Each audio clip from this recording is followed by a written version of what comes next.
মূলার কিমচি অনেক দিন পরই করেছিলাম।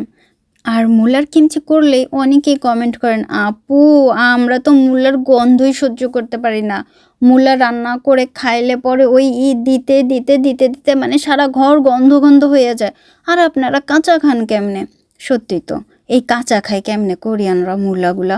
এত সুন্দর করে ময় মশলা দিয়ে কি সুন্দর করে কিমচি তৈরি করি, কিন্তু তারপরে তো কাঁচাই থেকে যায় এই মূলাগুলা।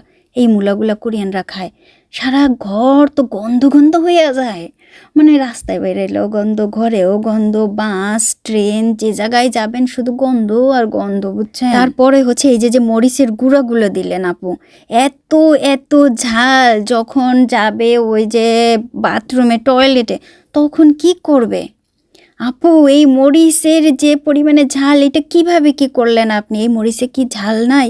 এত এত মরিচের গুঁড়া দিলেন। তো প্রথমেই বলি, এই যে মূলাগুলো দেখতেছেন, এই মূলাগুলার স্বাদ আর বাংলাদেশের মূলাগুলার স্বাদ একেবারেই আলাদা।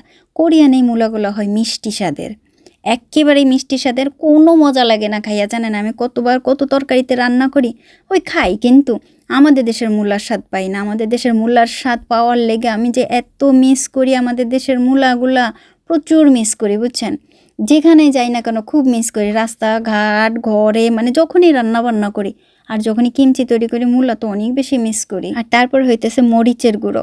কোরিয়াতে আপনি নানান ধরনের মরিচের গুঁড়ো পাবেন, ঝাল, ঝাল ছাড়া, মিডিয়াম ঝাল, এমনি রং হবে। তো আমি যে মরিচের গুঁড়াগুলো নিয়ে আসি, এই যে কিমচির ভেতরে দিই, লাল লাল কালার দেখেন, এগুলো শুধু রঙই হবে, একটুও ঝাল হবে না। ঝালের জন্য আলাদাভাবে মরিচ দেওয়া হয়, তা আমি সেটাও দেই না।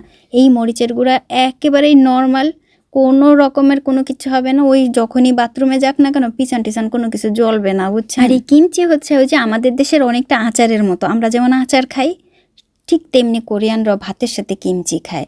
খুবই জনপ্রিয় কিমচি।